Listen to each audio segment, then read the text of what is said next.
Hello everyone, welcome to Anandam study classes और this is Kishan Anandam. और आज इस लेक्चर में बात करने वाले हम लोग आपके फेडरल गवर्नमेंट और यूनिटरी गवर्नमेंट में क्या डिफरेंसेस है, दोनों को बहुत अच्छे से आज समझेंगे कि दोनों में क्या डिफरेंसेस है। और ये जो टॉपिक है आपका डिफरेंसेस का, आपके क्लास 10th के सेकेंड चैप्टर पॉलिटिकल साइंस के फेडरलिज्म, उसमें भी आपको मिल जाएगा। और ये आपके एग्जामिनेशन में भी पूछा जाता है क्लास 10th के, तो आप फुल वीडियो देखिएगा, कोई भी स्किप मत कीजिएगा, क्योंकि बहुत शॉर्ट वीडियो मैं तैयार करता हूँ, ज़्यादा लॉन्ग वीडियो मेरा होता नहीं है, क्योंकि लॉन्ग वीडियो होगा तो आपको भी टाइम लगेगा और शॉर्ट होगा तो आप बहुत कम टाइम में ज़्यादा कॉन्सेप्ट ले सकते हैं। तो चलिए स्टार्ट करते हैं और समझते हैं फेडरल और यूनिटरी गवर्नमेंट क्या डिफरेंसेस है। अगर आपने फेडरलिज्म जो चैप्टर है उसको क्लियर नहीं किया है तो मेरा उस पर एक लेक्चर तैयार है, आप देख सकते हैं। मैंने फुल जो चैप्टर वो कंप्लीट कराया हुआ है, अगर आपने नहीं देखा तो जाकर देखिए, बहुत अच्छा है। मैंने 90% कॉन्सेप्ट क्लियर करा दिए, एनसीईआरटी फुल कवर करता हूँ, जिससे आपको कोई भी डाउट नहीं होगा। आपको क्वेश्चन अगर कहीं से भी आ जाए तो आप क्लिक कराओगे, इतना फिक्स है, क्योंकि मैंने फुल एनसीईआरटी कवर कराया हुआ है। तो स्टार्ट करने से पहले अगर आपको मेरी बातें और मेरी कॉन्सेप्ट अच्छी लग रही हैं तो आप क्या कर सकते हैं, सब्सक्राइब कर सकते हैं, लाइक कर सकते हैं, जितना हो सके जो आपके जूनियर्स हैं उन्हें शेयर कीजिए, जो आपके घर के बगल में है, क्लास 10th के स्टूडेंट है, क्लास 9 के, क्लास 8 के, तो आप उन्हें भी शेयर कीजिए, उन्हें भी बताइए कि ये जो चैनल है बहुत बेनिफिशियल है, उनको बहुत बेनिफिट होगा इससे। तो चलिए अब स्टार्ट करते हैं चैप्टर को, सॉरी जो टॉपिक है उसको स्टार्ट करते हैं, फेडरल और यूनिटरी गवर्नमेंट। चलिए स्टार्ट करते हैं और समझते हैं कि फेडरल गवर्नमेंट और यूनिटरी गवर्नमेंट में क्या डिफरेंसेस है फॉर क्लास 10th के लिए। 10th के लिए क्यों? क्योंकि 10th में एक फेडरलिज्म चैप्टर है और जिसमें फेडरल और यूनिटरी में एक डिफरेंसेस भी आता है एग्जामिनेशन में आपका। और जो फेडरलिज्म जो चैप्टर है क्लास 10th का, इसको मैंने कवर कराया है, आप चेक कर सकते हैं प्लेलिस्ट में। तो चलिए स्टार्ट करते हैं। फेडरल गवर्नमेंट में क्या होता है कि 2 और मोर लेवल्स ऑफ गवर्नमेंट होते हैं। सिंपली याद रखो, जो फेडरल गवर्नमेंट होते हैं और उसका एक कॉन्सेप्ट ही है कि जिसमें 2 और मोर लेवल्स ऑफ गवर्नमेंट होगा, यानी 2 कंपलसरी है, 2 होना चाहिए, 2 होना ही होना है। इसको 2 से ज़्यादा हो सकता है बट 2 होगा। अगर 2 कहीं भी तुम देख लिए कि लेवल्स ऑफ गवर्नमेंट है, यहाँ 2 है, सेंटर या स्टेट है वहाँ, तो फेडरल गवर्नमेंट है। सिंपली तुम आंख बंद करके बोल दो कि फेडरल गवर्नमेंट है। 2 से ज़्यादा भी हो सकता है, 2 और मोर लेवल्स ऑफ गवर्नमेंट प्रेजेंट रहेगा, सिंपल याद रहेगा फेडरल में। और यहाँ यूनिटरी में, यूनिटरी मतलब क्लियर हो रहा है कि only 1 type of government present रहेगा, एक ही रहेगा, सेंटर रहेगा, वही कंट्रोल करेगा। समझ में आ रहा?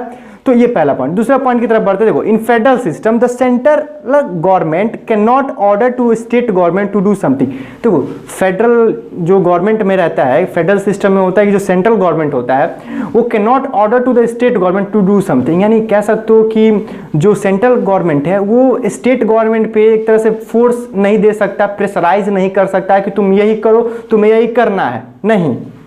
ये जो है फेडरल सिस्टम में ये नहीं होता है। वहाँ सेंटर एक तरह से कहते हैं, तो सेंटर जो है वो एक तरह से प्रेशराइज नहीं कर सकता स्टेट गवर्नमेंट पर कि तुम कुछ भी करो। लेकिन यूनिटरी गवर्नमेंट क्या होता है कि जो यूनिटरी गवर्नमेंट है, the central government can pass order to the provisional government. जो प्रोविजनल गवर्नमेंट है उसको कुछ ऑर्डर पास कर सकता है। देखो, यूनिटरी गवर्नमेंट सिंपल याद रखना कि एक तो होता है तुम्हारा, एक ही जो सेंटर है वही कंट्रोल करता है। हाँ, एक अगर जरूरत पड़े तो एक प्रोविजनल गवर्नमेंट की वो मेक कर देता है, बना देता है अपने एक तरह से रेगुलेशन के लिए, कंट्री के लिए, लेकिन पावर रहता है सेंटर के पास। आपके जो मेन पावर्स हैं आपके सेंटर के पास ही।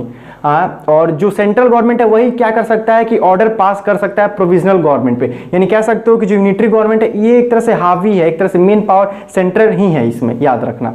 और नेक्स्ट पॉइंट पढ़ते हैं कि there is no stability in this type of government. देखो, फेडरल गवर्नमेंट में है आपके और लेवल्स ऑफ गवर्नमेंट है आ रहे हैं, तो इसमें जो है स्टेबिलिटी नहीं हो पाती है, अर्न नहीं पाता है। There is no stability in this government, उतना स्टेबल नहीं हो पाता। आप सोचो, यहाँ एक गवर्नमेंट है, सिंपल सेंटर है, यानी स्टेबल गवर्नमेंट है, या सेंटर जो करेगा सेंटर करेगा।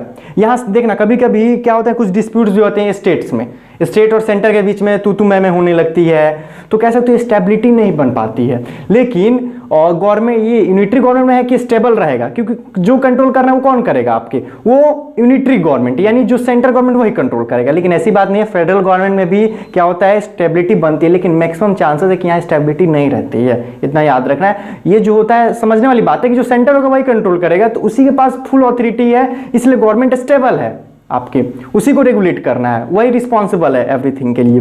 हाँ, नेक्स्ट पॉइंट पढ़ते हैं। देखो, मस्ट हैव रिटन कॉन्स्टिट्यूशन। यहाँ याद रखना, फेडरल गवर्नमेंट में अगर लेवल्स बांटा है तो रिस्पॉन्सिबिलिटी बांटी होगी, अगर रिस्पॉन्सिबिलिटी बटा है तो वहां रिटन कॉन्स्टिट्यूशन होगा, ये फंडा याद रखना। 10th के स्टूडेंट हो, तुम्हें अच्छा मैंने यूनियन लिस्ट, स्टेट लिस्ट सब कवर कराया हुआ है, अगर वो देखोगे तो और अच्छा क्लियर होगा, वो मैं यहाँ डिस्कस नहीं करूंगा वो बहुत ज़्यादा, मैं बस यहाँ डिस्कस कर रहा हूँ फेडरल गवर्नमेंट और यूनिटी गवर्नमेंट डिफरेंसेस, लेकिन तभी तुमको समझ में आ जाएगा। देखो इसमें होगा क्या, रिटन कॉन्स्टिट्यूशन होगा, ये कंपलसरी है, याद रखना। लेकिन यहाँ जो है मे और may not have a written constitution, हो भी सकते हैं नहीं भी हो सकता है, रिटन हो या नहीं हो, चांस है या नहीं है, कह सकते हो। यहाँ हो भी सकता है नहीं भी हो सकता है कॉन्स्टिट्यूशन, जो पड़े तो होगा नहीं तो नहीं होगा। हाँ यहाँ आता है लास्ट पॉइंट है गवर्नमेंट इज डेमोक्रेटिक, यहाँ जो होगा वो गवर्नमेंट डेमोक्रेटिक होगा, वो डेमोक्रेटिक होगा, लेकिन इसमें है वो नॉन डेमोक्रेटिक होगा, यानी डेमोक्रेसी को छोड़ा के दूसरे फॉर्म ऑफ गवर्नमेंट में ये क्या होगा, रेगुलेट हो सकता है आपके। क्लियर हो रहा है?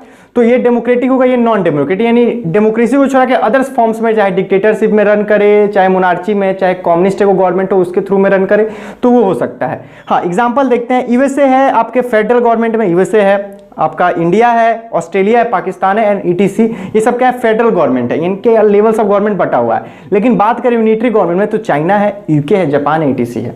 तो यही है आपके फेडरल गवर्नमेंट और यूनिटी गवर्नमेंट डिफरेंसेस। कितना पॉइंट्स है, 1 2 3 4 5 पॉइंट्स इनफ है, 5 पॉइंट्स आपके लिए इनफ है, बहुत अच्छा है। अगर आपको कोई डाउट है इसमें पॉइंट्स में तो आप कमेंट कर सकते हो मुझे, अगर डाउट नहीं है तो आप एक लाइक का सिंबल मुझे दे सकते हो, जिससे मुझे पता चले कि जो मेरे कॉन्सेप्ट्स हैं, जो मेरी बातें आप तक पहुंच रही हैं, आपको अच्छे से क्लियर हो रही हैं। तो मिलते हैं आपके नेक्स्ट लेक्चर में और कुछ अलग टॉपिक के साथ। तब तक आप क्या कीजिएगा, चैनल को जितना हो सके सब्सक्राइब कीजिए, अपने दोस्तों के साथ जो आपके जूनियर्स हैं उन्हें भी एक तरह से शेयर कीजिए।